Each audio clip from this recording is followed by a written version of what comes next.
Last time also she comes every time. But I go away early because Saturdays, I told you, I have a commitment. Okay. Okay, At 5:30. shall we start Yeah, recording? yes, ma'am. Yes, ma'am.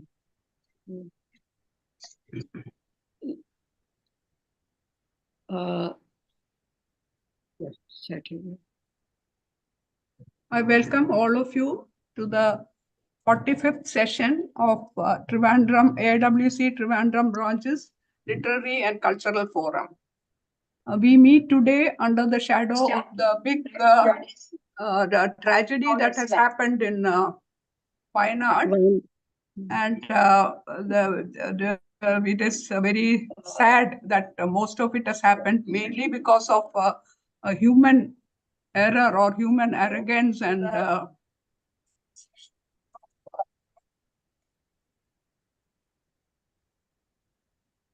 so it's very sad that all this has happened mainly due to human arrogance and indifference to the laws of nature. So we start by paying homage to the people who have lost their lives and pledging solidarity with the people who are suffering now, the survivors who are in hospitals, in camps, and in very difficult situations. AIWC has a branch in Wayanad, and there the members, under the leadership of Sulochana, has been working very hard in the camps among the survivors, talking to the people and trying to help them in whichever small way we can. So we'll have a brief discussion on Wayanad after the main session today. So we'll go now to the session.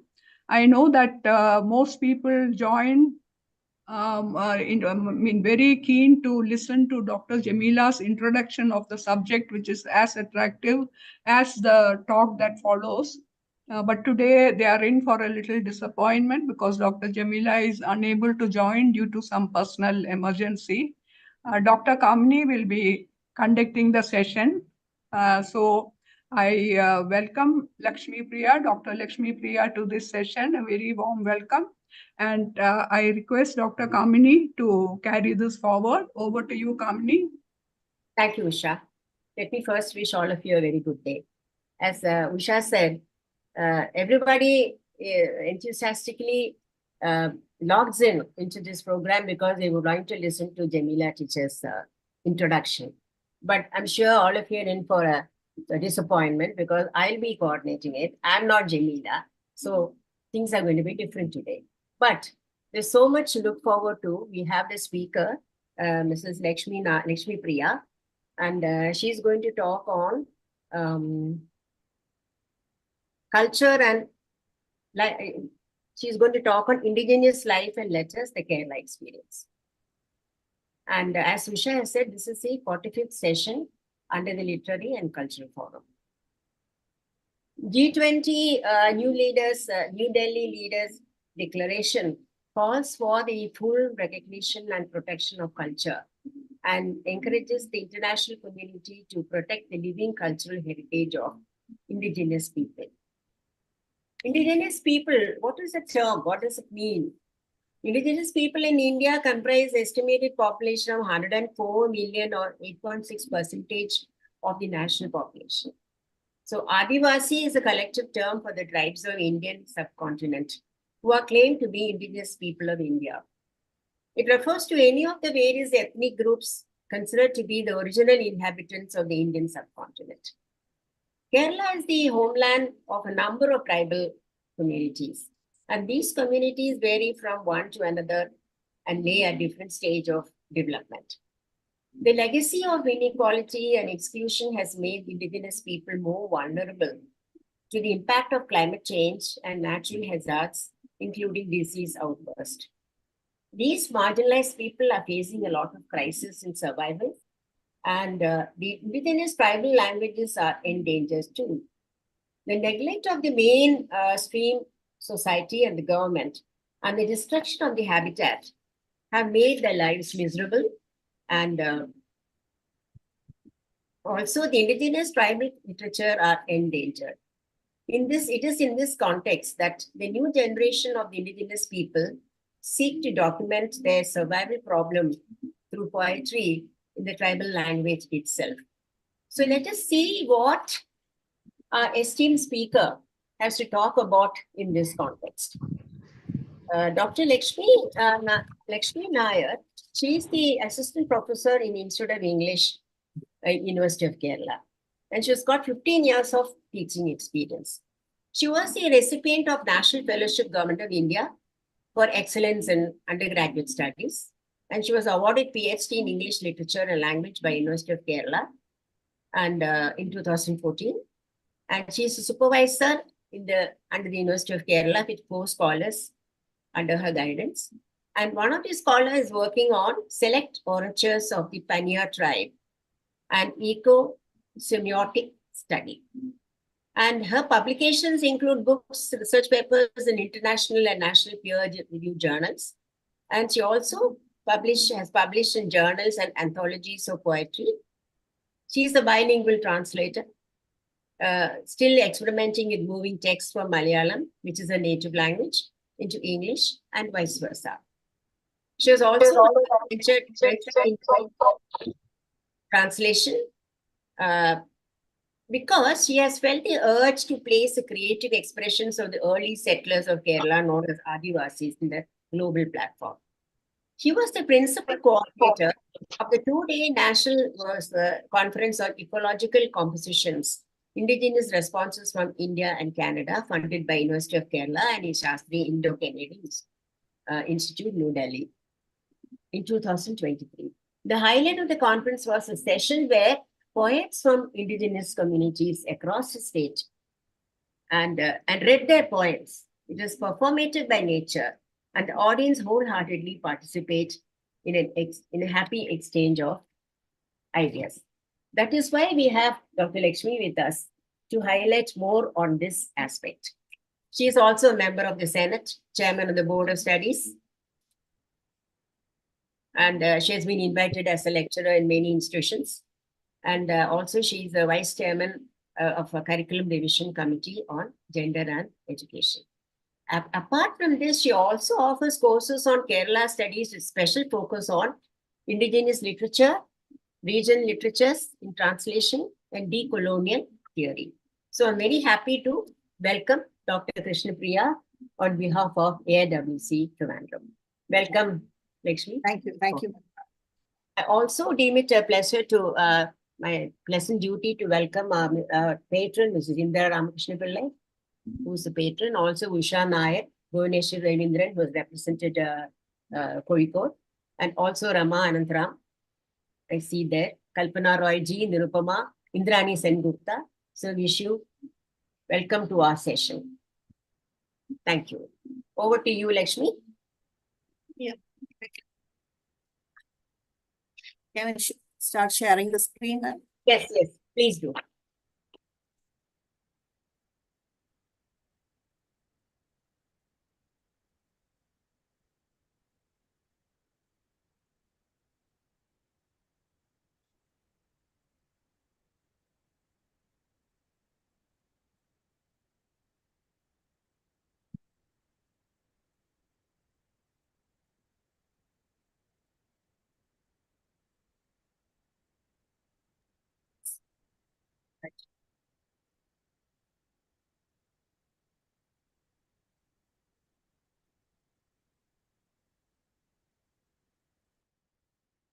Yeah. Is it okay? Fine. Yes, we can. Yeah. Nice. Thank you for the invitation, and I'm very happy to be here and join the group. And I look forward to having very productive discussions and inputs after the session. And a warm good afternoon to all of you who have joined in this particular Zoom meeting, as well as those who are watching the session in YouTube or some other social media channels. So as it was introduced, I will be speaking on the title of my presentation is Indigenous Life and Letters, the Kerala Experience. So before moving on to the details of the crux of what I intend to do. I would like to talk about, to give you some background information or kind of the debates and discussions surrounding the very idea of indigeneity or indigenous studies, or what we have always identified as tribal studies. So before moving on to that, I mean, I'll begin by talking about the contestations that exist around the terms that we usually use for what we today identify or talk about indigenous or Adivasi life or literature. We are often used to the word use of the word tribal or tribe or tribal, and but for a long time now there were debates, and we still have debates and discussions on the pertinence of using the word tribal. Is it okay to say or use the word tribe or tribal? Especially because it has a colonial origin. And as all of us are aware, when we say that it has a colonial origin, of course, it will come with some kind of gaze or some kind of conditions or some kind of all prejudices or some set patterns of knowledge creation. So this colonial use of the term tribe meant that a group of people who were uncivilized, or a kind of background, or a kind of marginalized background. It had kind of a negative connotation for the word or the way in which it was used. So naturally, for the last few years, or maybe more than 2 or 3 decades, there are talks or discussions on how we can shift this colonial focus, and we are all aware of the fact that the word indigenous or indigenous cultures or indigeneity is more global and is more globally used to refer to the varied platforms or varied categories of people spread around the globe, from Canada to Australia. So the use of the word indigenous also has some particular political positions, because indigenous in a way, or when you use it to represent a particular group of people, it usually refers to, as Zagza has discussed in his particular essay, the famous activist or the academician on indigenous studies. He has identified 3 different explanations, or 3 different ways in which a particular group is identified as indigenous. That is, that group of people who used to live in a particular premise, a particular region, or the people who were there, who were already there much before the colonial encounters happened, or people came in and removed them from those places. So the people who were there already, that is the first idea that he says. And the second one is that all those people who were made to move away, who were evacuated as a result of the colonial incursions.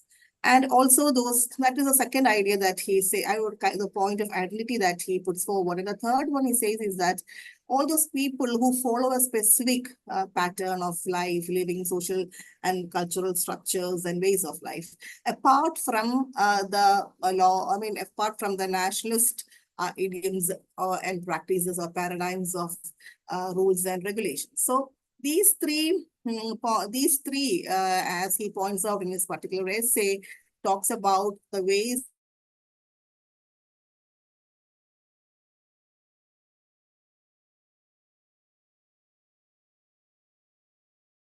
word for indigenous people or indigeneity and as such. And so naturally, in the contemporary academic scenario, we often use indigenous instead of tribal, or probably Adivasi. So I would also stick on to those usages like indigenous and Adivasi, especially because the people themselves identify with these use all these terms to identify themselves.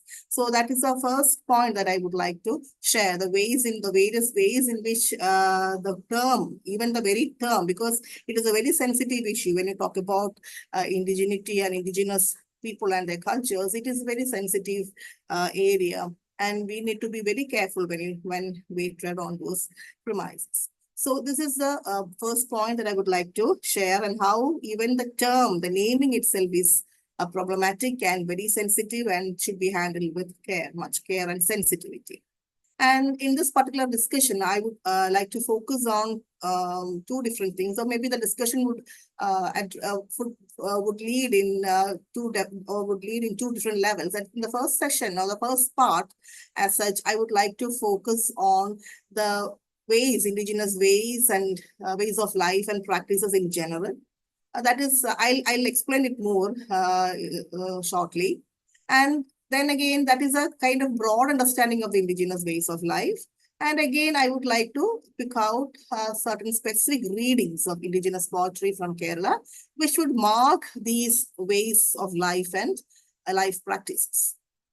And when I say I would represent a very broad understanding, when I would share a broad understanding of the indigenous ways of life, I am very much aware of the fact that the question of agency would come up, because I myself is not a member of the indigenous community, and I am much aware of the problems or how it is problematic when I say that I would represent a particular community. Out of my reading experience or other kinds of experiences. I am much aware of that. So that is a question of agency that all of us outside the community who would like to talk about the community often face. And that is a reality as well. And again, but I would like to place myself as an ally, and I would be sharing the experiences, or I would be sharing the information that I've gathered from my field experiences in more than on total 9 indigenous communities, along with 9 indigenous communities, because I myself, along with 3 of my friends, are currently doing a book proposal, a book project. We have already submitted a draft. We have translated around 60 indigenous poems from their native tongue to English, and we have submitted the book proposal. So we are awaiting the book right now. So as part of that project, as part of that work, we traveled to these indigenous hamlets around Kerala, especially to Wayanad, Kasaragod, Attapadi, that is in Palakkad district, to these 3 areas in particular. And we met these poets in person, and we had long discussions with them. We stayed there for almost a week or so. We met them, we met their relatives and other people related to them. And we tried to have a very in-depth understanding, a kind of first-hand experience about their ways of life and their vision of life, and how they practice, and their practices. There's all different kinds of everyday practices, because we felt that that is very much important to understand their poems, because most of their poems directly speak about their life. So it was very much essential for us to have a very close interaction with them. So we had this opportunity to meet these poets and be with them for a long time. And we began the project in 2021 December, and completed it in 23 December. So it was almost 2 years that we had very close contact with these people. And still we have contact, we still continue the friendship. And so I would like to place myself as a friend, as an ally. And that is the I mean, the claim, probably, if I can use the word claim, that I would take to talk about the indigenous people or their ways of life, as I have understood from our travels into these to their hamlets and relations. So, and again, so that is how I would like to address the agency question that would obviously come up when a person outside the community talks about the community. And then at the very outset, I would like to stress the fact that when you say indigenous communities or tribals or Adivasis, as I said, tribal is a very common term that we are all familiar with. So when you say tribal peoples or tribals, there is always a tendency to homogenize the people. Like, oh, they are the tribe, they are tribals. This is a common term that most of us have heard. Maybe that is how it has been so-called represented. So, but there's a problem here, because tribals as such is not a homogeneous entity. They are different. They are very, very different, very diverse. And within Kerala, okay, I'll come to that. Within Kerala, we have almost 37. As this is the number as per the government website. When we had gone to I mean, when we had met the people in person, they had said that we had actually gathered the idea that there are 36 different tribes in Kerala, but this particular website says that it's 37. So I only recently that came upon this particular website. So I need to check that once again before submitting our proposal as well. But anyway, we have at least minimum of 36 different indigenous tribes in Kerala. And each of them is different, and we can't tag all of them together in a single string and say that they are the tribals or they are the indigenous community. They differ according to the region, the borders that they share with other states, in their food habits, in their culture, their social structure, in their belief systems, in their origin myths. So in everything, in each and every nuances, or maybe they differ. And you can't see them as one single collectivity.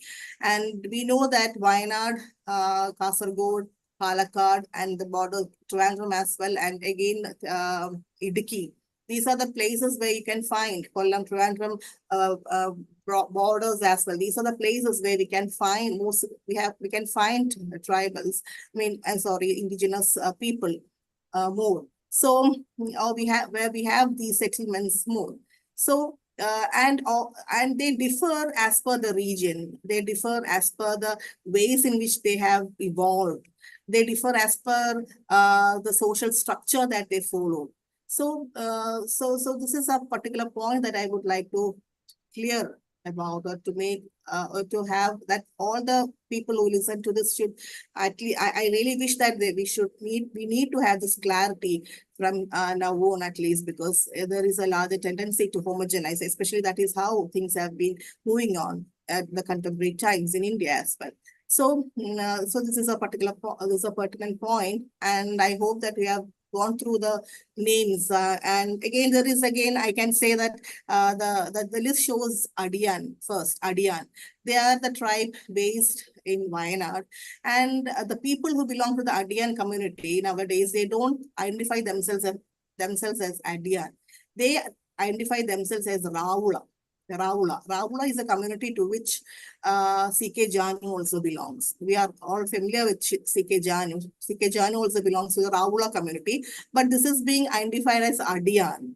And they say, and especially one of the poets from the community, Sukumaran Chaligatha, and he is a member of the Kerala Sahitya Academy right now in Thrissur. And he says that, they don't go with the term Adiyan, because Adiyan, the word itself, carries the connotation to bonded slave or bonded laborer. So they don't agree with that word Adiyan. And similar is the case with the name Paniyan. Both these Adiyan and Paniyan and these words like this, the term itself carries the connotation of bonded labor. So nowadays, the contemporary people have rejected these names that has been conferred upon them, and they identify with different names, the names that they say the names that have evolved from their ancestors. And the Adiyans nowadays identify themselves as Ravulas. And Paniyas also talk about being Chaitadiyas. It is not Paniya, but they identify themselves in a different name called Chaitadiya. So this is the way, or all these names that we now see on screen, that is how we find in the state documents or in the authoritative documents as such, or records. But even that, all those things that we take for granted, all these records or these statements that we take for granted, that is again problematic. That is what I said. When you talk about, when you deal with the indigenous community, every single thing is problematic unless you have the agency of the people in it. And just see, this is a government document, this is a government site, but the people won't agree to this. So what is their agency? So who decides their name as such? So these are the things that often goes along with the indigenous concerns. Now moving on. And talking about, as I said, they have distinctive histories. They are entirely different. Their origin myths are different. Their oral traditions are different. And I have just listed out a few examples, just 3 of them from different communities. For the just to give you an idea. So we have this community called Mavilan. They are belong to Kasaragod district. And they believe that they are the descendants of Mai. And Mai is the name of goddess Kali. And they believe that there was a king, and the name of the king that they have shared with us is Mahabali. And there was a king for them called Mahabali, and he didn't have any children. And so he prayed to goddess Mai, and goddess Mai initially gave him a partner and then a child. And they believe that all of them are the descendants of this particular couple blessed by goddess Mai. And I would also like to add that, you don't find a single origin myth within a community. You may find different origin myths. You have different origin myths. It is not essential that a particular community would stick on to one origin myth. No, that is not the case. Different people living in different regions, it can change according to region as well. So this is one of the myths identified with Maviland, that where they consider themselves to be the descendants of goddess Mai. And then again, the community Malavetua, they also reside at Kasaragod district. And they believe that they are the descendants of the king Mailarasu. That is the name of the king. And the story that they have shared goes like this, that they had a king, Mailarasu. And once while he was hunting or something, he was just roaming around, he saw a very beautiful girl, and he fell in love with that girl, and he inquired about that girl and came to know that she is the daughter of the king of Beladi, probably a king of a nearby region. And he proposed her hand in marriage, and the king of Beladi agreed, of course, he agreed. But when Mailarasu, along with his people, went to Beladi for marriage, for getting themselves ready for marriage, King Beladi teased him out by saying that I won't give my daughter to a dark man, probably a Adivasi, probably. And he was much agitated and humiliated, and he declares war. That is, King Mailarasu declared war on King of Beladi. And the war takes place, and unfortunately, Mailarasu loses the war, and he's made to run for his life, and he just moves on, exiles to Tulunad, the hills of nearby hills, some nearby hills. So he loses his land as well. And Malavetua, the people of Malavetua believe that all of them are the descendants of this King Mailarasu, who had this Beladi, and probably I feel that this Beladi, or the initial place, was towards the Karnataka belt, the Karnataka border. And from there, he runs towards Kerala, the northern Kerala border, and he exiles to some mountains nearby, and he lives there, and they feel that they are the descendants of these people, and that is why they have settled in and around Kasaragod district. And so this is the origin myth related to Malavetua community. And again, coming to Raula, as I said before, the Raula community resides in Wayanad, and they connect their origin myth to Itti and Achan. Again, a couple who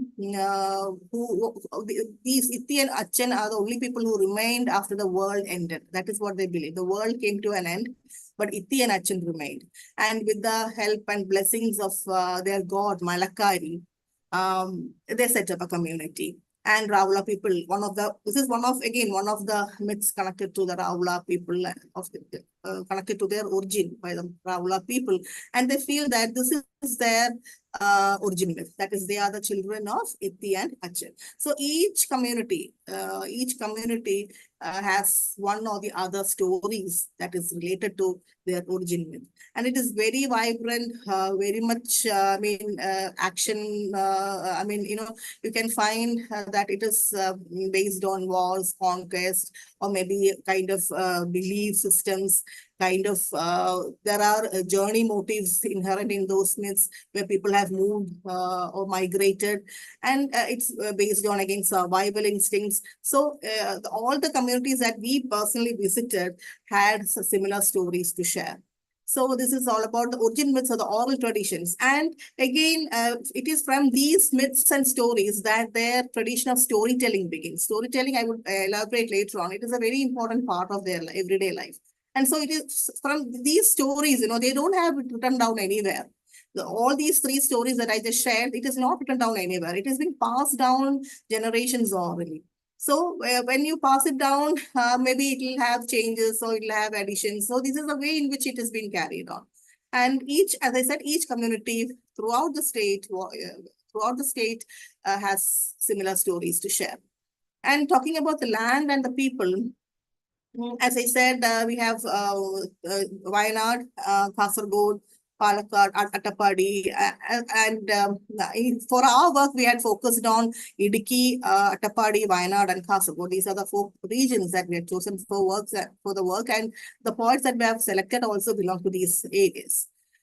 And all of them, as I said, I just said that they differ in their histories and in their everyday practices.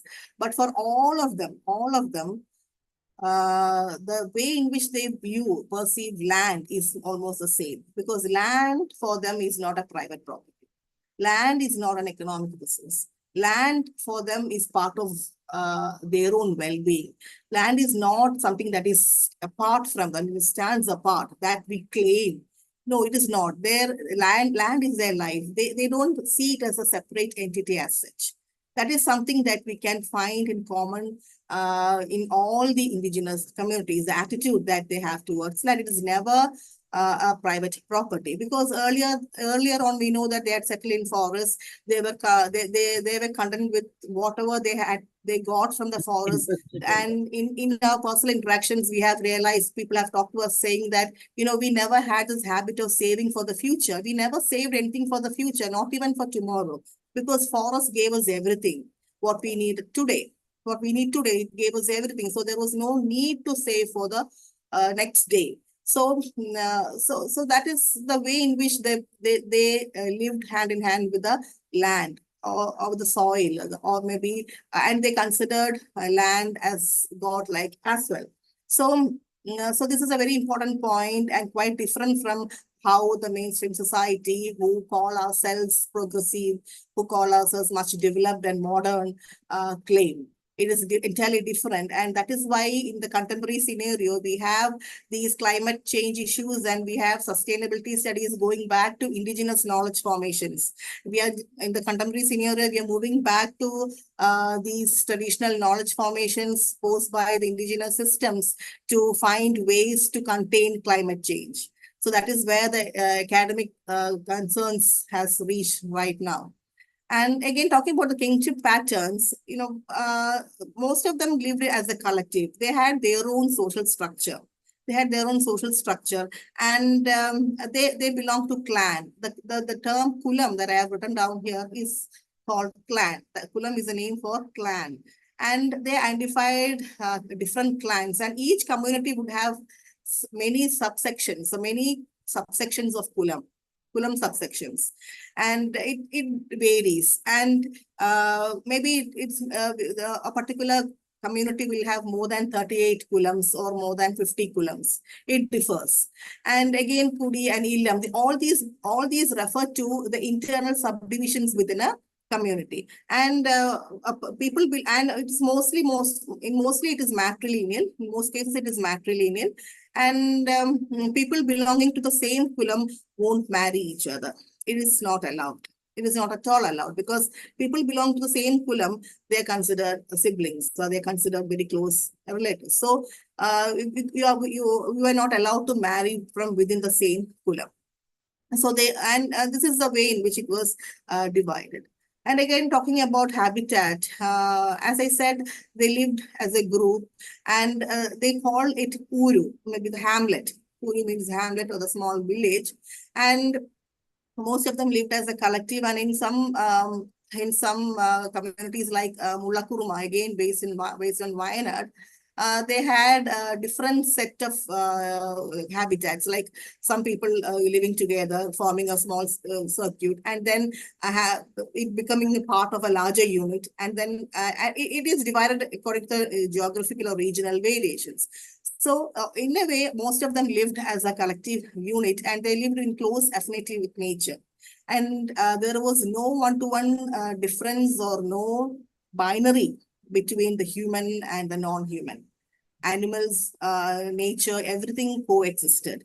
And I am particularly talking about poetry, but Sukumaran Chaligatha, a prominent poet, has written a couple of memoirs as well, and one of them talks about elephant stories. One of them is about elephant stories, and he shares the different kinds of experiences he had as a child and as a grown-up living near the Kabini, living near the Kabini River.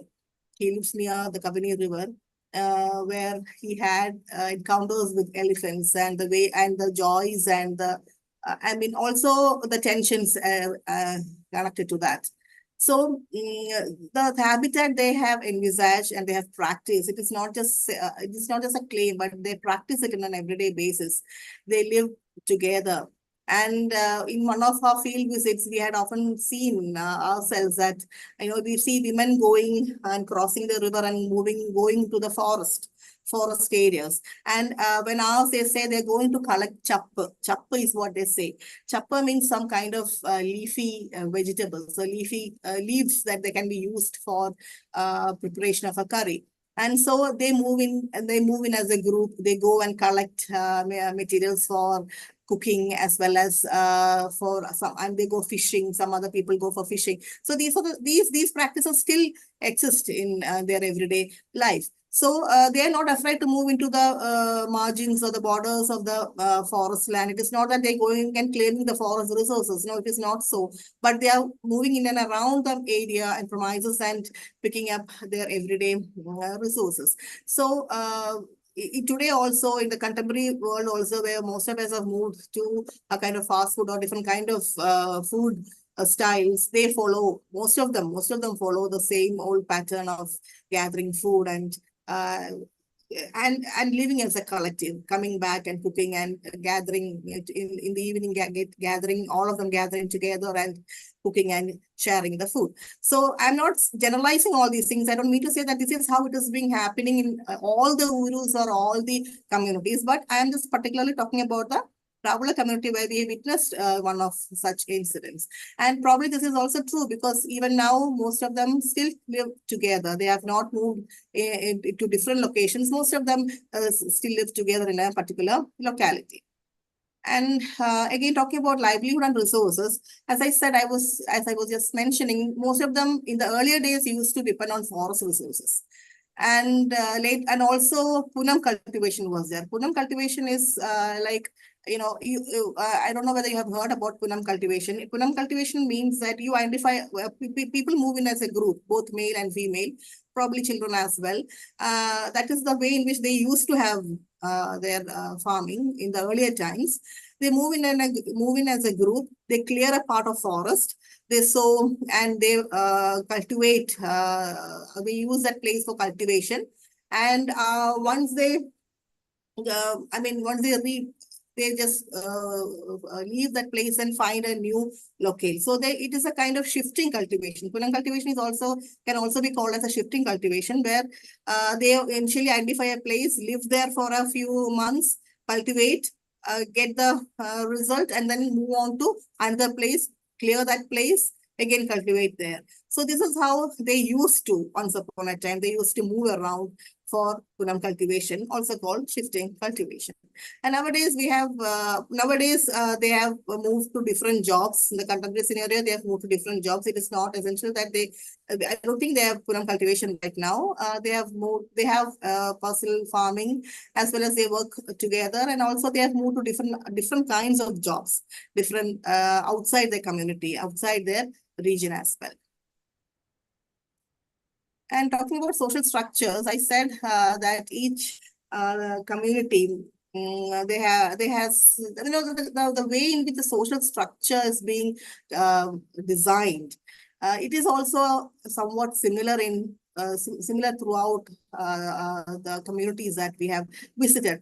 The internal arrangements will differ. They are different. The internal arrangements are different, but we often, one could often find the presence of an Uru Moopan. Uru is, again, I said, it's village or hamlet. We have a head of the hamlet, that is Uru Moopan. That is there in all the communities. And I have selected the particular example of Irula community, where you have the society being divided according to, we have, just see, you probably can see on the screen, we have Mannukaran, Bandari and Karutala. These are the different responsibilities that have been assigned to different people. Mannukaran is a person or a responsibility that is assigned to a particular person within the community, and it's probably a male. He is supposed to look after all the things connected to the soil, that is earth, agriculture, farming. And Bandari, of course, is connected to things related to finance. And Karudala, again, connected to the systems of beliefs and practices. So people are given charge of certain areas, and this is being controlled. I mean, this is in a way controlled by the Uri Moopan.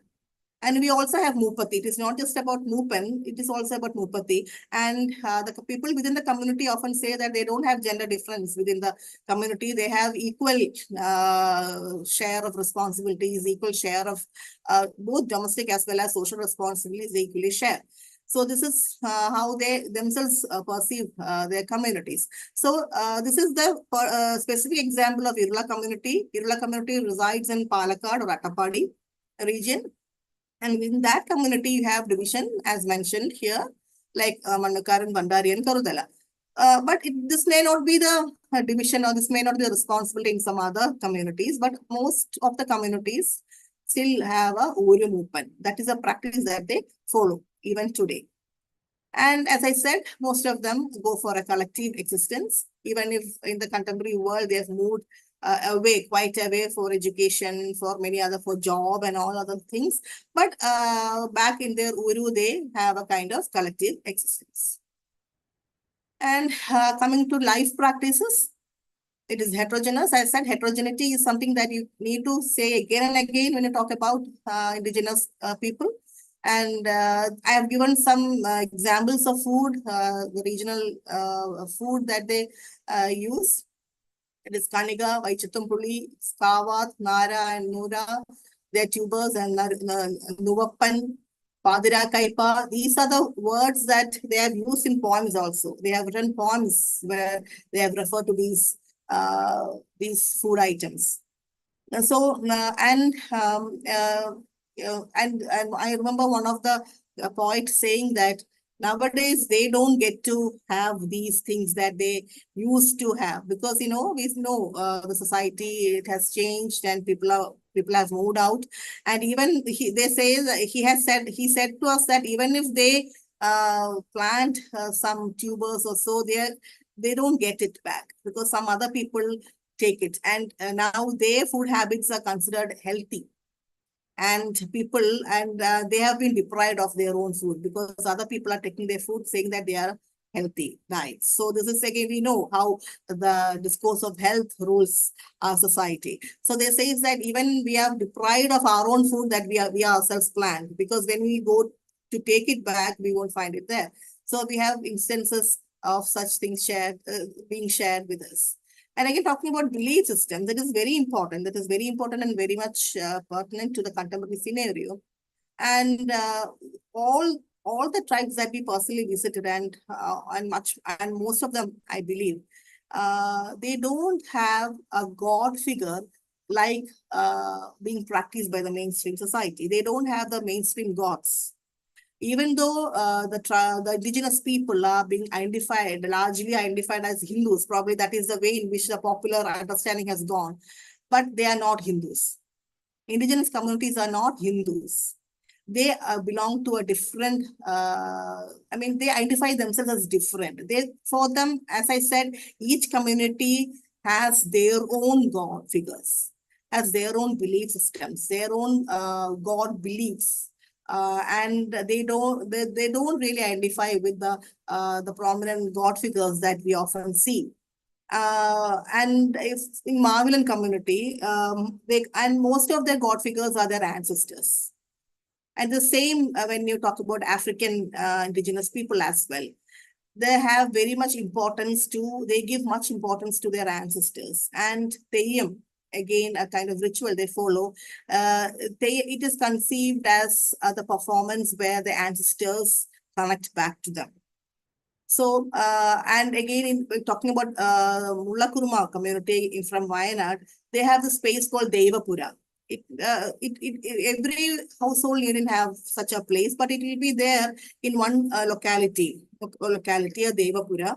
And this Devapura doesn't contain any kind of God figure. Of course, it is a concrete structure nowadays, but you don't have any kind of idol worship there. It is just a room where you venture in when you have a special occasion in your home. Whether it is a marriage, it is a newborn baby coming to the home for the first time, or maybe if some other function related to the family, they begin the function or with an auspicious gathering in this Devapura. So Devapura is just a place with no idols, but a place of gathering where maybe probably they light a lamp, and that is where they gather to pray. And again, talking about Mavilan and also Malavetua, the place that they identify for worship is called Padi. Probably it is there. It is located in and around cluster of houses, and it is just a place where you find a small holding where it is being demarcated by bamboo sticks. It is not at all a concrete structure. It is just a place in your backyard or a courtyard where you just place a light or a lamp. So they don't have these kinds of idol worships. They don't go for the mainstream ways of belief systems or practices of religion. They have their own systems of beliefs where most of it is being connected to their ancestors or ancestral worship. And I have only selected 3 different communities here, but each of them has a different style of worship. And again, talking about songs and performances, there's a reference to Mangalam Gali, and it is common in Mavilan and Malavetua communities from Kasargod. And this is something related to the marriage function. This is again a kind of performance related to marriage function, where the groom and his party goes to the bride's house in the previous day, and they sing song and dance and all. So this is a major art form that is being associated with one or two tribes in particular. And coming to the ritual parts, I'm only giving you a very broad reference because it is not possible to list out all the songs or all the performances or all the rituals, because it is not possible. That is it, and it's not right also, because you can't bring all of them together. Each of them are separate.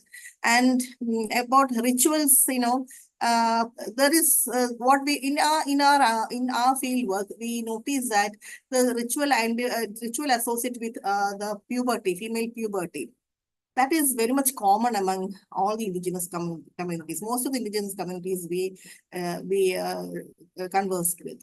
And C.K. Janu herself has told me that she doesn't think that this was there originally in the indigenous communities' practices. She says that the community must have imbibed it from the mainstream society that they interacted with. Probably they went to work in the feudal lords' premises or homes, and they imbibed the mainstream practice from them. Because Janu seriously believes that they never had such puberty-connected rituals. There are puberty-connected rituals, but it was not considered impure. There was no discourse of pollution or it was not considered a kind of impure blood or impure concern. It was not at all connected to that discourse of impurity. So that is something that she says the community imbibed from the outside world. And again, marriage marriage, I'll just share a particular instance which would be a new information for all of you, where our participants told us that in some communities, in most of the communities, they don't have this dowry practice. They never practice dowry, but indeed they have this bride price. The male is supposed to bring a certain amount of rupees, or a certain, not really rupees, but probably the grains of rice or something, and so that he can claim a bride. And there is also a practice where people have shared where if a male wishes to marry a female, he's supposed to go to her house and work for her or her house for almost 1 or 2 or 3 years. Even till 3 years, he can work there and do some odd jobs, help her family in their agricultural, farming or agriculture related things. And only if the girl is happy with his work, she would give consent for marriage. And even after 3 years of work, the girl is not happy, he can't do anything. He can only return to his home. He can return home, but he can't claim. And so the decision making was entirely on the girl or the girl's family. So this is what they say. But we personally, when we talk to the female members of the community, we also had this feeling that there was some kind of empowerment missing, or maybe girls were not so free as most of them claim to be, especially when talking to an elderly woman from the Malavetua community. She said that they never had this choice of marriage. They were asked to marry somebody whom their elders decided, and they were not allowed to come back, even if she was not so happy in the husband's home and all. And so there is always a mix of practices, probably imbibed from different migrations or from different, kind of people living around, different sets of people living around. So in general, I would say that the practices, the food habits, the belief systems, the performances, songs, in their rituals, they had a very unique system of all these being practiced, and quite different from each other as well. Not entirely different from the so-called mainstream society, but quite different from each other as well. And again, talking about language, it is very important. We know that we have tribal languages in Kerala, and we have as many languages as there are communities. But the one important thing that we need to understand is that these languages, they don't have a script. All of them are oral languages. They don't have a script. And so it has always remained a spoken language. And these are some of the examples that I've given. You have Mavilan Tulu, you have Raula, language for the Raula community, Malavetua for Malavetua community. So each, it is different. And in the contemporary scenario, in writing poems or writing something in their particular indigenous tongue, they use Malayalam scripts. So they have used Malayalam scripts to write down Adivasi languages, since they don't have their own scripts. So most of the poems are written in their respective languages using the Malayalam scripts. And then the poets themselves translate these poems to Malayalam. And that is how the common people, the other people here, could read these poems. So in the anthology that was published in 2021, we have two versions. We have the indigenous language in Malayalam script on the one side, as well as its translation in Malayalam on the other. And coming to connecting to literature as such, as I said, they have a very unique ways of life and everyday practices. And for them, oral communication is what is more important. And oral communication was the way in which they communicated. Other than songs. So oral communication in the sense the speech and also songs. And especially because of that, songs had a very important role in their life. One of our participants said that when she was a child, she used to sit on top of trees to ward off or to just check on the fields. And and she says that, as kids, they will be placed at various parts of the field to have to check on the field, to check on the agriculture or farms. And she said that they used to exchange songs to communicate. And she said that once, when the landlord came, the landlord once in a while visits to check whether everything is going on well and all. So probably they'll be running around playing. And when the landlord just comes, and the person who sees this landlord approaching the field, the first person who sees him would give some kind of symbol, some kind of sound, some kind of sound or a song, or they would sing a particular song so that the meaning is being conveyed, so that the rest of the people or the children playing around would be very vigilant and they would be back in place so that they won't get the beatings or scoldings that is maybe from the landlord. So songs always had a very important place in their everyday life, and they communicated through songs. And even after the day's work, they would come back to their uru and sit together and sing and dance. So it was a practice, everyday practice they vigilantly followed. And again, together with songs, stories also were a very important part of their life, because as I said, right from the origin myth, they communicated everything through stories. And for every other thing, they either had a song or a story. So they passed down their culture, their traditions, their everyday experiences. They always weaved in stories. Stories was something that they lived through, and the ways of rendering. And so it is very important. So, and these stories and songs, it was mostly based on the myths, legends, small anecdotes, everyday experiences. And so this was a practice that they always followed. So probably this is what led them to literary expressions. This is something, literary expressions or poetry came to them naturally because it was always with them. Because they always had this habit of sharing things through songs and stories, whether fact or fictional. The factual or fictional, that was not an issue, but they always shared stories. So probably I personally believe that it is this tendency or this inert ability of the indigenous people that naturally led them to poetic expressions and sensibilities of literary imaginations. And talking about indigenous literature in Kerala, even though they always used to write, there were people like Sukumaran Chalikatha who started writing, who used to write in from the early decades of the 2000s. But most of them came to a kind of visibility only very recently.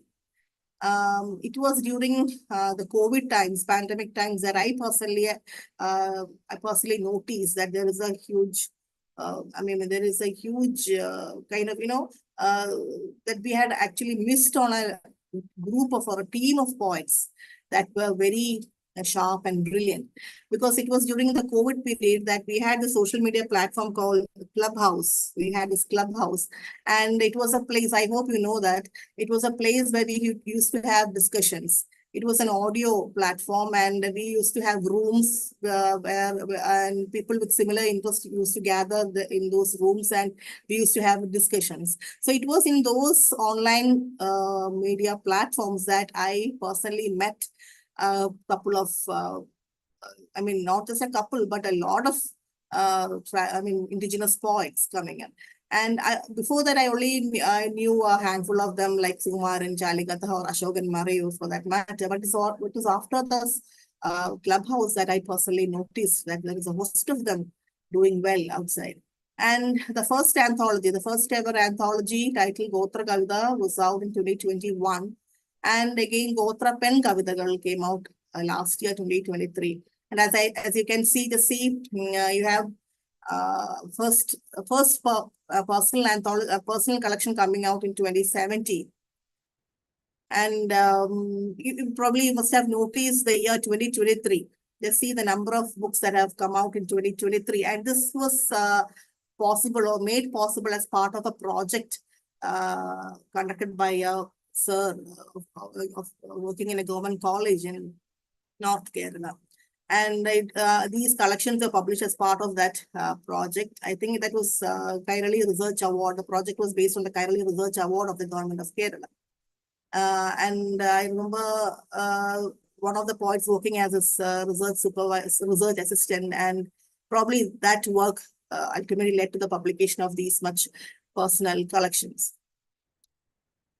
And talking about the crux of contemporary Adivasi poetry, as I said, Adivasi people, they always existed and they still exist as a collective. They are identified as a collective. It is not that they don't have individual concerns, individual identity. No, it is not that. They have individual as well as collective existence and expressions. And the poetry also speaks about that. And in the poems, in most of the poems, forest is seen as a life-giving force. You can't find a poet who doesn't write about forest, because forest is part of them, part of their life. So it is a kind of life-giving force in their poems. And again, poetry is used as a political movement that asserts history is lost to the colonial and feudal powers. Of course, by now you will be familiar to all these backgrounds, possibly what I mean when I say colonial and feudal powers. That is colonial in the sense that the British people who came through, and the feudal in the sense that the gemmies, the landlords that were already there, or maybe, colonial people came from outside the country and asked them to leave the place, but the landlords came from within the region, or probably within the state, and made them move out of their natural habitats. So in both the cases, the result was the same. The colonial as well as the internal feudal powers made them move out of their natural habitats. And also, it talks about the identities and collectivities claimed through language. And most of their poems also talk about the land question. They are still deprived of land. We know, we are all aware of the land struggles that were there and still going on. The question of land and the ways in which they claim the land, and Sikhi Janu, how she has led these struggles, and she has been a leader throughout for the land struggle movements. And again, the contemporary poems critiques the mainstream ideas of development and progress. This is very important because, the state or whatever the agency that claim the authority, they decide on what is good for the indigenous people. They decide they set standards. And there's a larger question, what is standard? Who sets the standard? How can you say that this is a standard? This is a uniform standard for all. It is uniform. And how can you say that that would do good to all the people around? Because you need to change the policies as per the people and their premises. So, but the modern ideas of development and progress, they stick on to a kind of singular idea of modernity, singular idea of development and progress. And so naturally or unfortunately, it tends to leave out the agency, the diversity of the people and their need. That is very important, their need. And again, the contemporary poems resist the homogenizing tendencies of the contemporary nationalist discourses, or maybe how they are being trying to bring together, how they are being assimilated to a kind of nationalistic discourse where they're made to become part of the nation with a singular identity, whereas they are different and their interests and their need are not being met. So poetry becomes a place where they assert all these things, and they assert their position. They assert their position in the sense that that is a place that they find, they create to make them visible as well as speak out to power. And so these are the common themes that one can notice in the poems. I've only picked up a few themes. There are a lot more, but I've only picked up a few themes there because I thought I'll select a poem each for these themes and try to explain how these themes work in their poems. So forest, as I said, and land, habitat, language, identity, the women question, myths and legends, rituals and traditions, and again, critique of development and modernity, and response to nationalist discourses and homogenizing tendencies. So these are some of the themes that we notice in the poems. So I'll be moving on to the second session where I would focus on certain poems. I have not written down I have not copy pasted the entire poem because it is still under consideration for publication. So I have only selected a few lines from these poems so that I can explain what these lines intend. So this particular poem, Forest by Sukumaran Chaligada, talks about how they are born into forest, and forest is what they actually see for the first time in their life, and how forest is that part of their everyday life and their well-being and their soul, or maybe whatever they are, their identity. Forest was what Achan means father, showed me first, much before my world of letters. And the stories he told was life as such. You see, the things that I already discussed, the forest stories, and how it is life as such for them. And again, towards the end of the poem, he says, the pith or the smell, the essence of the forest would never ever leave me, nor shall I forsake. So this is a line, these are the lines by Sukumaran Chaligada. Then I now remember an incident where he shared with us that he lives near Kabani River, that is the Kuruva Deep in Wayanad, Sukumaran Chaligada. And he once said to me that he used to roam around in the nearby forest premises, and once he had to leave this Kuruva premises, and be at Kochi for some kind of work. He was in Kochi for almost 6 months. And after 6 months, when he returned to his native place, Kuruva Island, and while he was crossing the river or while he was roaming around the forest, an elephant tried to attack him. And he said that never happened before. And he says that he shared that probably it was because he lost the smell of the forest from his body that the elephant attacked him, because he was not there for a long time. He was in the city. And so he says that at that moment and that day, he decided that he would never leave the place for so long, because he could never come back if he left. That is what he realized on that day. And he says that the elephant never had such an incident before that. And so that is what probably he means in the last line. The pith of the forest would never ever leave me, nor shall I forsake. So this is the intimate connection the people have towards the forest. And it's not something romantic or not something ecstatic like what we in the outside world see it. It is, for them, it is just their own life and breath. And again, this is a poem by Harish Putadi. He's a very junior poet, and most of these poets, they are in their 20s and 30s. Most of them. I think C.K. Janu is the only one who is above 45. All others are younger poets, very young poets.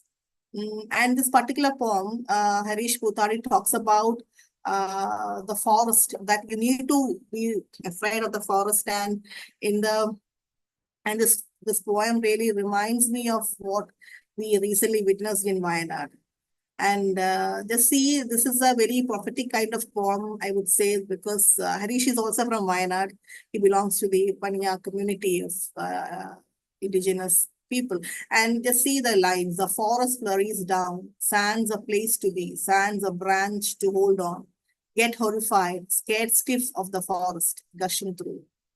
No tree, no hill, fields or streams of the wood, no jungly vines. And later on he says, be horrified of the forest that surged through the trembling ground, the wrath that shows the curing earth, and the land that slides over. Hey you, the building there, block if you dare. So he says directly that you can't block the forest if it comes down to you. So probably this is just a description of what we recently witnessed, I would say. And it was very much painful when I just was referring to the poems that I would share with you all here. And again, the next concern is land, obviously. And this poem by Lijana Kadumini, Pattaya Kallata, that means Pattaya Kadlasa. The title deed, that is how it can be translated, title deed. It reads thus: you betrayed, that is the people who came and conquered them and made them leave the place. You betrayed the innocent us, incapable to discern truth and falsity. Your invasion was thorough, and you ruled over the land. We, the children of earth of Yog, now wander in despair for Patayakalla. That means now we have conquered our lands and now we are wandering around for the rights of our own land. So it's a very powerful poem by Nijina Kadamini. She is also a very young poet. And it's again a poem by Harish Butadi, A Place for Me. I need my land to spread out my mat and relax. It's just a part of a longer poem. I need a place to get myself buried. That is a very, very important, to get myself buried. That line shows the situation they are in, that how much they are being driven out, how much they are in want of they lack that they experience in their life, and there's not even a place to bury the dear ones. And again, another concern is habitat, and this poem particularly talks about the ways that talks about how the Adivasis were asked to move out of the forests ever since the inspection of the forest laws, and how they lost their natural habitats within the forest, and how they were made to move out to larger settlements provided by the government. They were made to move out of their natural habitats to these settlements. And these lines from a larger poem titled The Starless Sky talks about how they felt so much clustered and so much suffocated, how much they felt suffocated in those concrete buildings where they were never at home. So in those hefty darkness, looming large, suffocated, I searched for my skies from within the quartered box-like cage, paved of cement blocks. So this quartered box-like cage is a reference to the room of that particular settlement, a room that has been given to them, or maybe a room in their home that has been assigned by the government. So this poem also, and many other poems also directly question the idea of modernity or development that has been envisaged by the state and made, and these people are made to follow those policies and plans, and to which they can never ever relate. Especially, she says, Sindhu Manganian shared with us that she could never, she especially her mother and grandmother could never come to terms with these change of habitats. And this is again a poem by Shivalingan. He is currently a teacher in one of the schools in Malappuram or Kozhikode. And he was a student here in Kerala University in the Department of Malayalam. And this particular poem, Which House Is This? Shivalingan talks about the same theme, where they are being made to shift their homes and to different homes. That is to different government settlement. So he says, we shift our home to a house. What is a house for Tholen? Probably a indigenous person. If not, the same old canopy, the very same buzz of the cicadas and the hoot of the owls. All these make my home. Which another can it be? So he shares the concern of the person who was deprived of all the natural resources or natural beauty or natural kind of intimate well-being with the nature, and made to shift to a settlement. And again, language, as I said, is a very important issue for them. And the indigenous languages, they don't have script. It also faces a threat of extinction. So, the problem is that these people, these poets that we have interviewed, they are very pertinent to write in their own tribal tongue, because they don't want it to flow into this mode of fading or existence. They don't want it to just fade off. Extinct is not in their dictionary. To become extinct, they say they would not allow that to happen. That is what they often shared with us. And probably that is why they say that they write in their own language first. And if the world wants to read it, they would translate. And recently I had an experience when I asked Lijina for a poem to translate. She just sent me a poem in her own tongue. And I said, is this Malayalam or is this your language? She said, this is my language, but you can read it, just try. And I said, I can't read it. I can't get all the words. But she said, just try, you can read it. But, and I really appreciate that move by her, because, that is the way in which she would confide in her language. And that is the way in which she wants her language to be understood by us outside, who lives outside.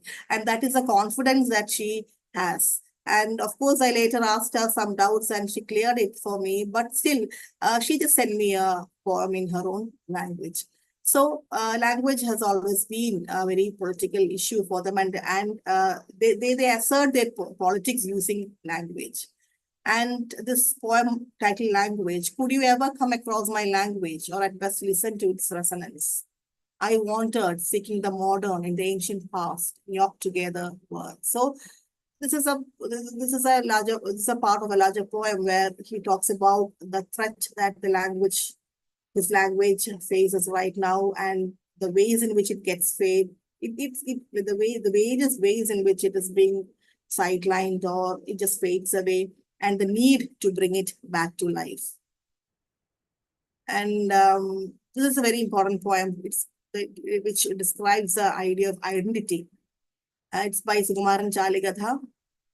And this poem, before going to the poem, I would like to share an anecdote which Sukumaran has shared in his book titled Beti Maran. Beti Maran is the title of his memoir. And Sukumaran Chaligatha, even though I have written Sukumaran Chaligatha, his initial name was Beti Maran. He still identifies himself as Beti Maran. I think I should have written that here instead of Sukumaran. But still, this is a name that this is currently his official name. So he was Beti Maran, he said. Beti Maran is a indigenous name, or probably which was common in their community.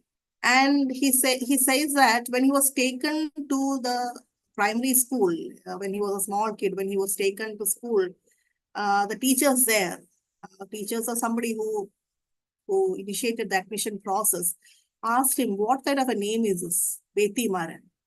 How can you, this is not a good name. Can you just change the name to Sugu Maran? And he says that he was not ready to do that even as a kid. But then he shared with us that the teacher or the person in charge told him that, I'm giving you the name of a very famous film star, Sugumaran. So Beti Maran, so you can retain your Maran, just change the Beti to Sugu, so that you will have a modern name.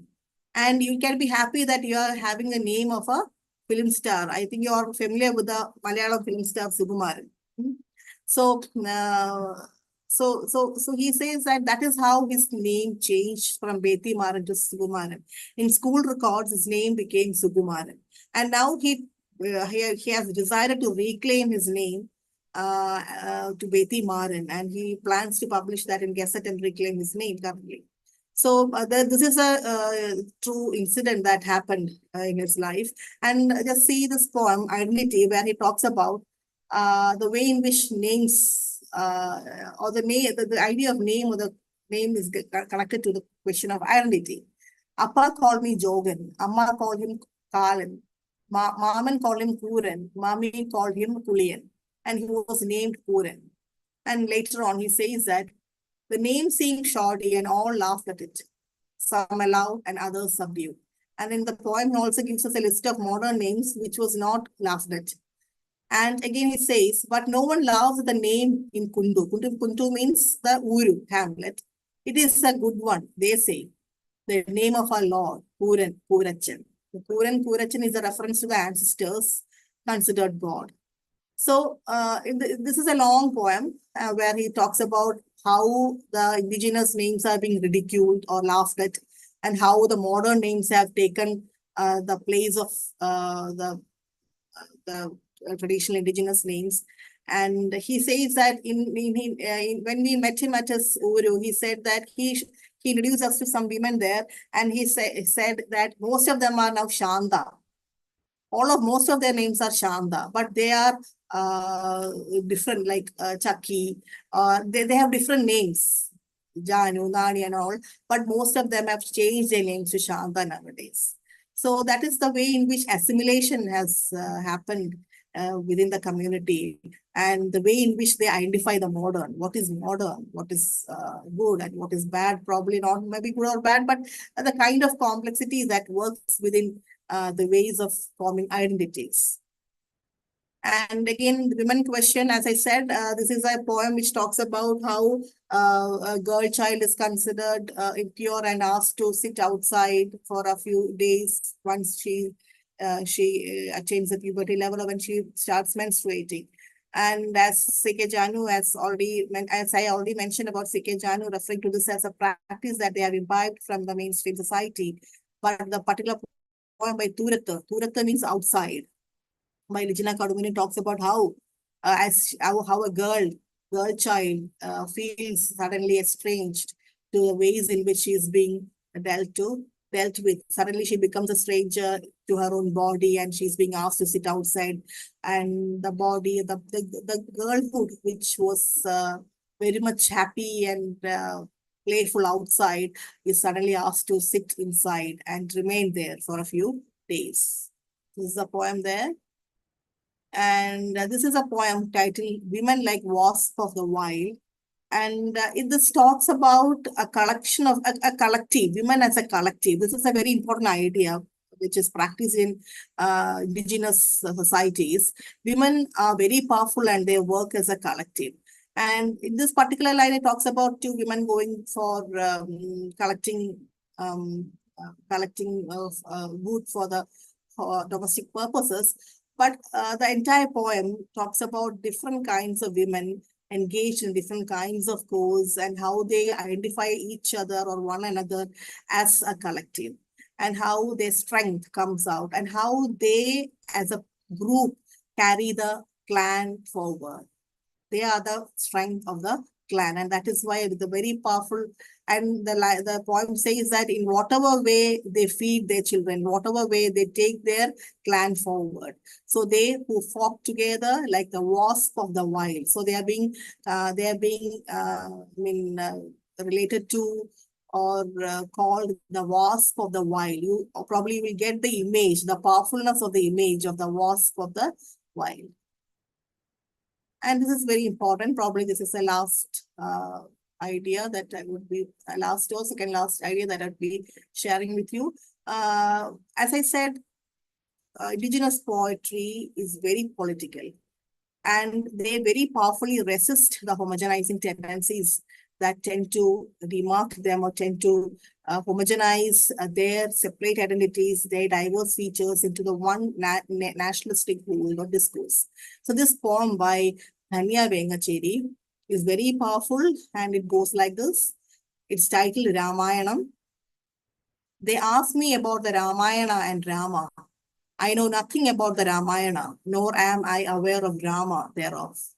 I had only known ever my black Ramas.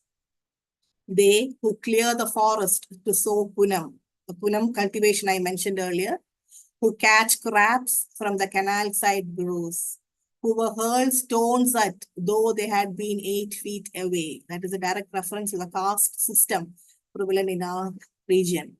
So she says that she doesn't know about the Rama in the epic Rama, or the king Rama, but she has only known her black Ramas. There are people who had worked for their own survival for the benefit of their community. And just see the line, who were hurled stones at though they had been 8 feet away. It's a direct hit at the caste society of a nation, and the various ways in which religion and myth and all these beliefs have been modified and gathered together to bring out a singular narrative of the nation and our belief systems. So through this poem, she vehemently rejects the notions of the one idea or singular idea of the nation or the nation state. And this is also a very important poem. It is titled Your Textbooks. And this is a very pertinent question, though most of us must have failed to identify this. All of us have gone to schools and colleges. And from my own personal experience, I can say that I have never seen textbook which had a reference to a tribal ritual or a tribal art form or a ceremony. And it was even now, the changes have been brought recently, very recently. But till then, just go back and think about the images, think about the content of the textbooks that we always studied. It always talked about kings or rulers or also all kinds of big people, not the common people, not the people who are marginalized, not women. There were so many left outs so many were left out from these textbooks, the curriculum as such. So the poem by Sijusi Mina tells us that I leaf through my textbook listening to my grandma's song. Our songs are missing in these textbooks. So is a reference to a grandpa, Karintandan. Probably you are all familiar with the myth of Karintandan. We have a huge statue of Karintandan just above that Wayanad Churam, and the poem continues like, no sacred groves or Theyam. There is nothing of ours in these textbooks of yours. That is a very, very sharp line which says there is nothing of ours in these textbooks of yours. So there is nothing more that he can say because those two lines says it all. Throughout all these years in the curriculum that we have learned, followed, and syllabus that we have studied, we have missed out the diversity of the nation. And coming to the conclusion, I would say that from all that we discussed the last 1 hour or so, I think that we can arrive at definitive conclusions where we can say that, the indigenous poetry as such or indigenous literature tries to assert the self as well as the collective identities of the people and the community. And it also marks a step different or against all kinds of mainstreaming, all kinds of standardization, all kinds of homogenizing tendencies that are prevalent in our society. It marks itself out and places it in a totally different plane. And so by doing that, while doing that, it is vehemently critiquing, very sharply critiquing and negating or rejecting the dominant formations of history, knowledge, culture, society, and all kinds of such discourses. We know how knowledge is being formed, who shapes knowledge, who forms history, as we all think quite unfortunately that history is something objective. No, it is not at all objective.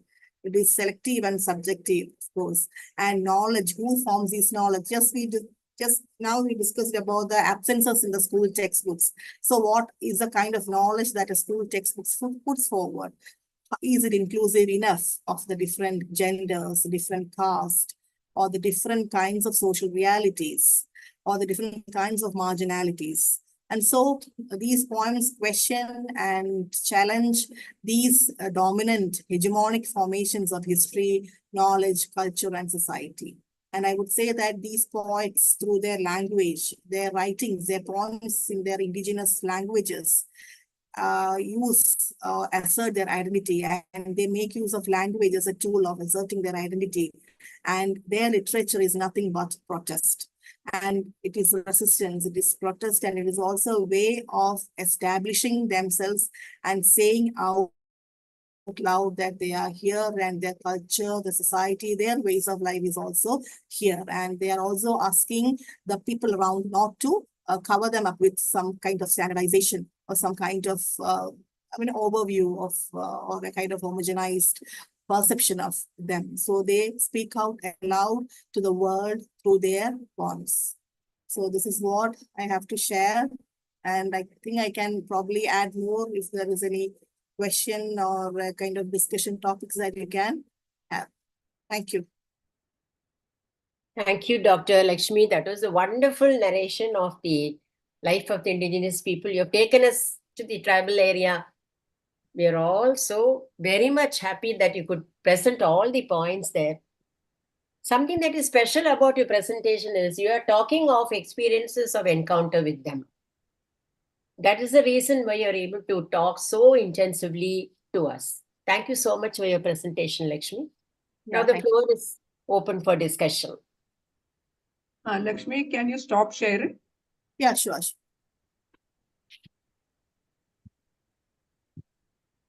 Yeah.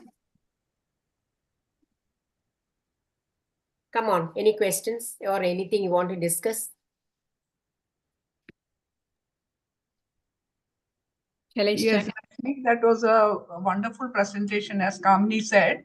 And, we are made aware of many things that we already knew, but how, in the name of development, we are dragging children and the people from different tribes, and we are trying to make them modern in the sense that we want to change them to be like us, forgetting their traditions and their practices and their way of life. I remember reading an interview with PhD scholar. I'm sorry, I forget his name. He is from one of these tribes, and he says how he was taken from his hamlet and put into a tribal school run by the government. And he says the first shock was the food. He said, I was forced to eat food that I was not used to at all.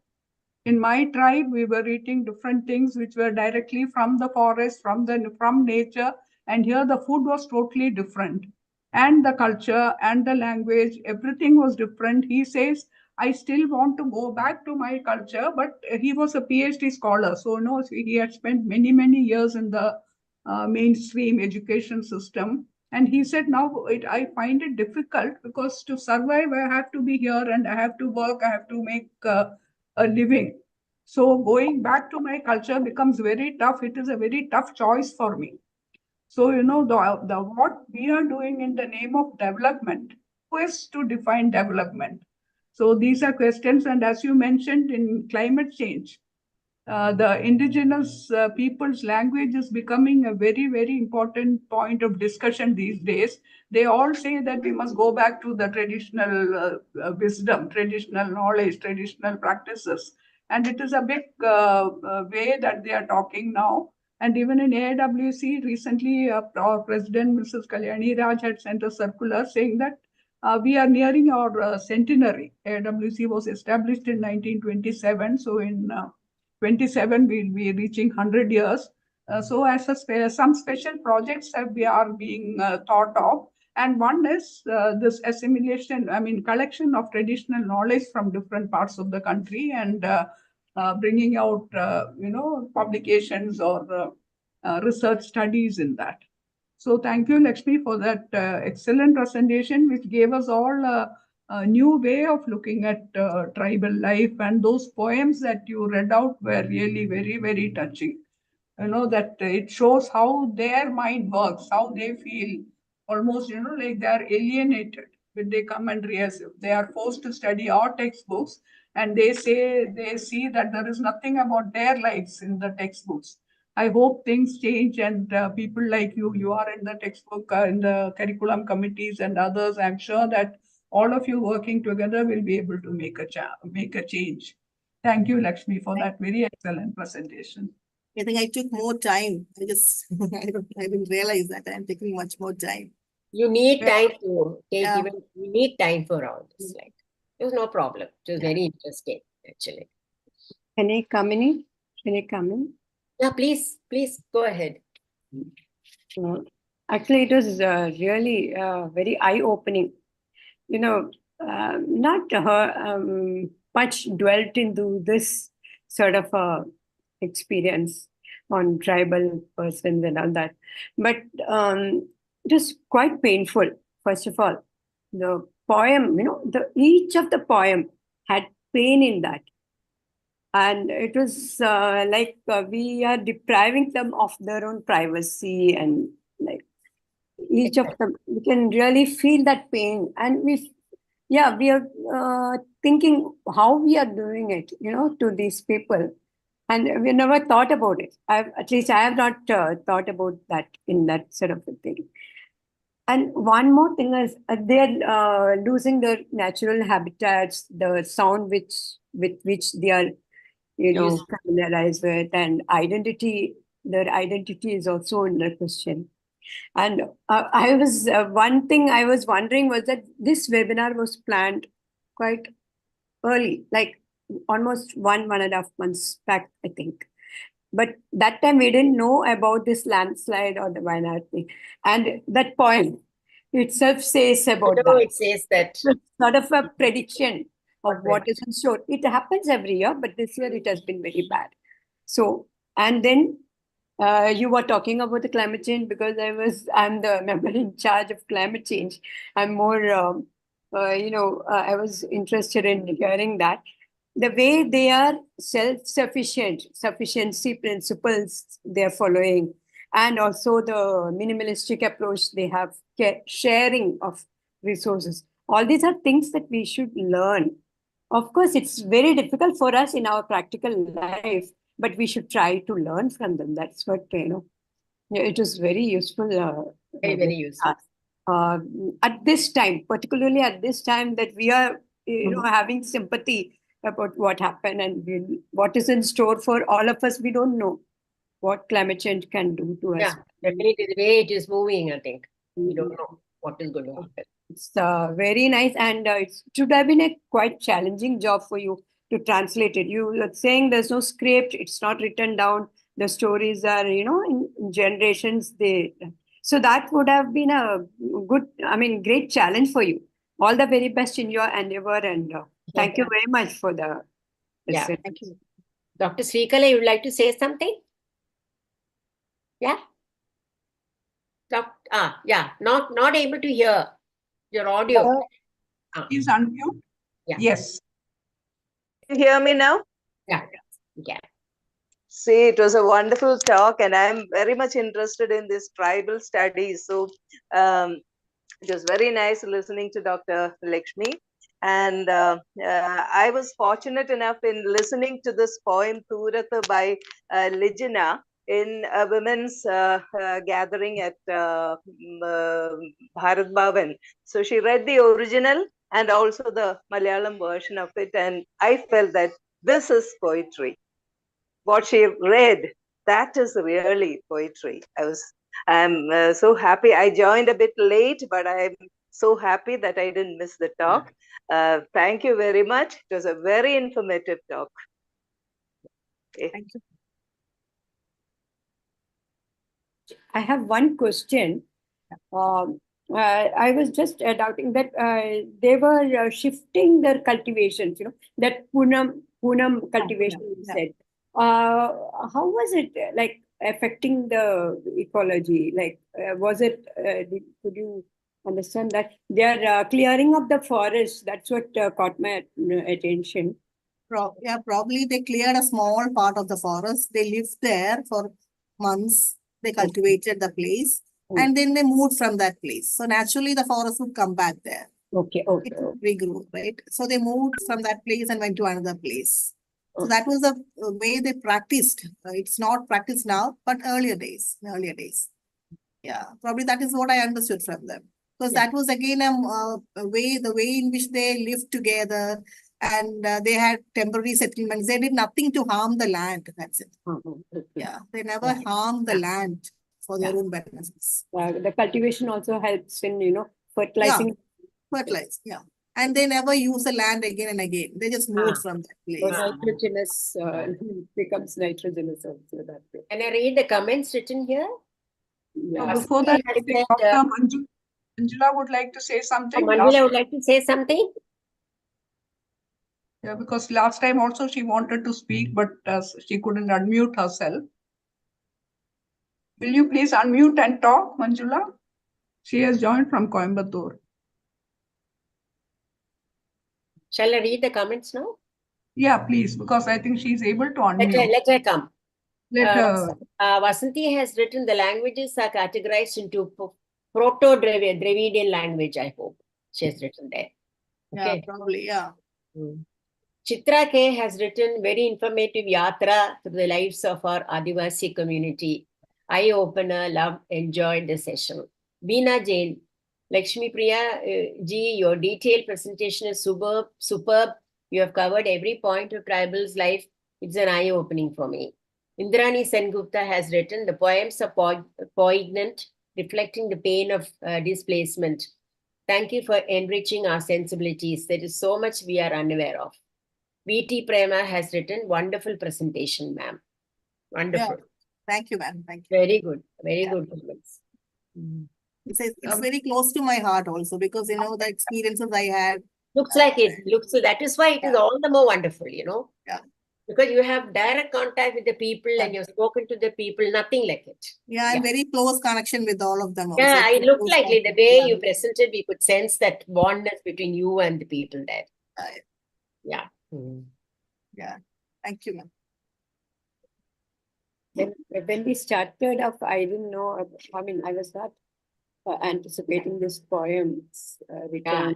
And Being a literature person, no, she has to bring it on. She was talking in the beginning also, no, that she had conducted, she had conducted a conference of Indo-Canadian where the people used to read the poems. Wonderful. I'll let you know when the book is out. Probably these are only snippets from the collection. Okay. We have Please. 60 poems, 60 poems in the, 60 Yeah, poems from 9 different indigenous communities Oh, and 19 poets. 60 poems by 19 poets. would anybody like to share any comments or anything? we did have quite a lot of people, like 19 to like that. 19 to 20. Now, We'll be looking into the YouTube. It was a wonderful presentation. Wish you all the best, okay, Lakshmi? Thank For you. all Thank your you. future. Usha, have you wind up or what? Yeah, I think because, you know, the many people have left. Actually, we wanted to have a small Yeah, I discussion don't think we'll have it today. Another not. day. Yeah.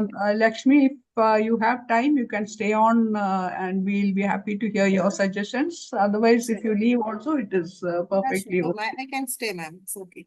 I just wanted to update all the members. Unfortunately, very few are left now, but our Wayanad branch is doing great work in Wayanad.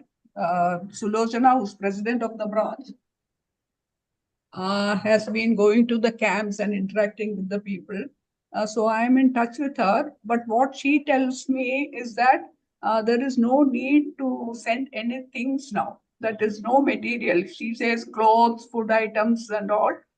Please don't send because if a lot of stuff is coming from everywhere. And even last time during the floods, we saw that lot of things accumulated and ultimately many had to be discarded or even destroyed. So she said, don't send any stuff now. And even sending money is not going to help because she is not able to go to the bank or use her ATM or anything.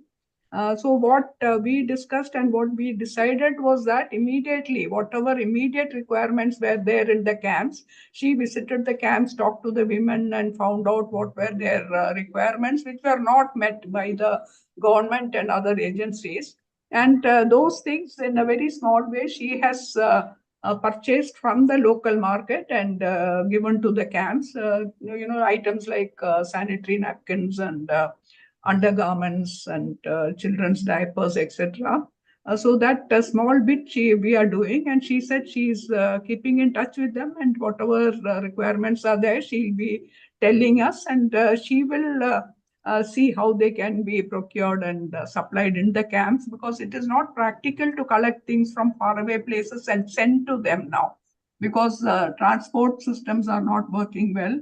And last time during the floods, we had a bad experience from Chennai. They had sent a very big consignment, especially of sanitary pads, but it never reached them because in the confusion created by all the agents, several agencies working together and things coming from all directions, it is difficult to keep track and get things to them. So right now she says, let us wait, and it is better that we do something when it comes to the rehabilitation stage. So right now, she said there is a requirement for manpower, in the sense, not just people going there and trying to help out, specific requirements. One is there are a lot of people in hospitals. I mean, even the number of dead is very high, but the number of people in the hospitals is even higher. So many of them are without any relatives or any family to be with them. So she says they are desperately in need of bystanders who can stay in the hospital and look after these people. But then, of course, it is very difficult. As she says, not everybody can fit in there because it is a very tough job and a very challenging one mentally, psychologically and mentally it is very challenging. So she is still trying to get people who can give services. Then there is requirement for counselors, that even government has said that that they need counselors. For that, our Sri Shakti Mahila Samajam, Kumari Shashigala, she is trying to help by contacting her. She is a counselor herself, and they have this counselors association and a network of counselors across the state. She is trying to contact people who are located nearby and trying to see how they can help. So they will also be getting in touch with Sulochana and trying to help them. So it is this way that we can give help right now. And then we'll watch and see how things progress. And at the later stage, we'll see how we can involve ourselves in rehabilitation work, maybe by collecting money or in other ways. Last time during the floods, I remember the Library Council of Kerala had put out an appeal saying that many libraries had been destroyed. So they wanted to restock the libraries. So we collected books from everywhere, from Bombay and different places across the country, and we handed it over to the Library Council. I think such work is more meaningful than just collecting some things and sending to them, or just collecting some money and sending to them. So let us wait to see what our branch in Wayanad has to tell us. And depending on that, I think we can do something. Now, Trivandrum branch has been making very small efforts to assist Sulochana in any way. So I think all of you also can be in touch with her, so that whatever she requests, we can try to give timely help. And later, when all this settles down, we'll try to see what more we can do. If there are any suggestions, you are most welcome. Please tell us what we can do. That's a good idea, because no point in selling clothes and all that now. We I had think actually thought of collecting money and sending it immediately, but then we got this, feel that it's not now is not the time. And as I told you, Ushaji, we here in Kozhikode, very near only, we had that some 15-20 houses have been washed off in a similar landslide. So you have to help them. So we are even there also. What we are just waiting and seeing what we thought that our branch will do. Of course, we will also be in touch with Wayanad branch, Sulochana. But here, what they want, if when their houses are all gone. So something what we can do a little bit, we can identify some people and for their rehabilitation. The same thing we'll be doing from your. I think you can also follow a similar path. Yeah. Be in touch with the, if possible, you can visit the camps, meet the women in the camps and find out what they need.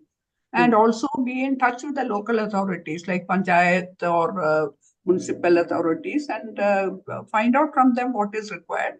So we can contribute in a very small way, not that we can take up any major projects, but still, we'll see whatever little we can do, especially the women and children, whether it is a livelihood requirement or school education for the children. Or that's what we are planning to do. And so I think it is good if you can visit the camps, find out their requirements, and then if there is anything that we can do from our respective places, we'd be really happy to help. So please let us know. Yeah, sure. Actually, in the 2018 and 19, we had very bad floods here in Kozhikode, and our members were really magnanimous. They were everybody contributed within 10-15 days. We collected over 1.5 lakhs, and we could do a lot of things in 18. Similarly, in 19 also they helped. Head office also. They can also, Wayanad can also write to Delhi headquarters. They will also be helping. Yeah, but then head office is, it's not very easy for them to help because requests are coming from all over. But little way, each one of us can contribute. We'll try to do that, and by doing actually practical things rather than collecting and sending money. What is the requirement? Yeah. That's Krishna, what. can I log out? If you don't mind, can I log out? No, I think Whereas there are no other comments or vote of thanks. We can. and I'll be sharing the YouTube link. And next, again, the first Saturday of September, that is, I think, 7, Jamila has made preparations for the next lecture, which is going to be on the tribal art and life of Tamil Nadu. It will be focusing on the tribal people in Tamil Nadu. And for this webinar also, though Jamila is not present, she had made all the arrangements like identifying the speaker and discussing the content with the speaker and finalizing everything. Just like that, she has already made preparations for the next webinar, which will be on the tribes in Tamil Nadu. So I hope all of you will join for that. Thank you for joining this session. It was a pleasure listening to Dr. Lakshmi Priya. Thank you, Lakshmi, and we hope you will stay in touch with AIWC, and we'll be really happy to have you again as our guest when the book comes out. Maybe we can have a book reading session or something. That will be very interesting. Thank you so much. Thank you, ma'am. Thank you. Thank you, all of you. Yeah. Nice to meet you. So we'll wind up the session now, and you can watch on YouTube, and please share the YouTube link with your friends also. Thank you.